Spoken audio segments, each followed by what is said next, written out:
what is the book of Leviticus trying to accomplish? The book of Leviticus was written by priestly writers, and the priestly writers have a very ordered, structured worldview. And in that worldview, they are maintaining very precise boundaries. And that's very important because it keeps a world of chaos at bay. And if those boundaries are not maintained, then that chaos is going to collapse into the world and destroy it. In other words, the law books in heaven are much more complete than our narrow lifting out of a particular passage. Yeah. And that's the way I look at it. Yeah. That for folks that read the Bible with plain understanding, they could get the impression that God, well, they have to say, is it that it was because they were men reaching out to men, or was it because of the quality of their relationship that had nothing to do with a relationship?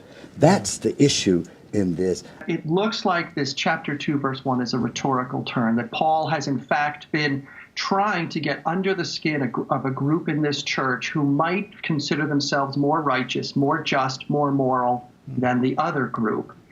And when he finally gets them doing that judgment, he immediately turns on them and says, you do the very same things. A lot of times, with respect to homosexuality in church life, a lot of clergy are very afraid to raise that issue in the congregation, even if they're supportive of a change, Right. For fear of conflict. And yet, sometimes we clergy need to trust our congregations a bit more. That our people are there because they want to be challenged and expanded, not simply have their own points of view always confirmed, and that actually when there's a good and right and gracious spirit behind it, conflict always leads to a good thing when it's buttressed with a generosity of spirit.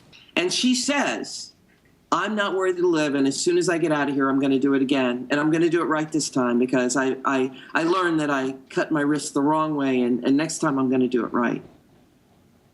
So I'm sitting there thinking, I just got to be company commander. If anybody finds out I'm gay, I am out of the Army. If this ever gets out, I'm out of the Army. But this is one of those moments of grace. And if this is the only reason that God made me gay, then so be it. So I said, Tammy, I want to tell you something. I want to tell you that God loves you.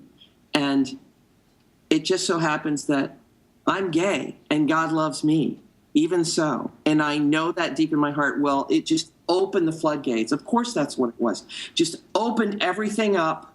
She cried, and then she let me pray with her, and then I left, and I went and told the woman that I was dating that I kind of came out to this woman in the psych ward. And she's like,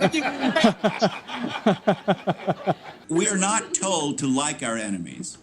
We're actually told to love them. And what I take that to mean is that right in the middle of disagreeing with something over an issue or a decision or whatever, we are called upon to treat that other person that we dislike as the child of God they are. And no matter how they treat me, it does not relieve me of my responsibility to treat them like a child of God.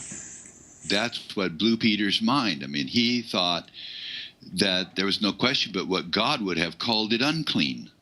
Right. That's what he had always been taught. And so that's, I think, what was hard to break through to Peter and hard to break through to me, too. If I'm assuming that God has rejected certain things and God hasn't, it's awfully hard to make that clear to me because my mind's so closed on it. Found in the sea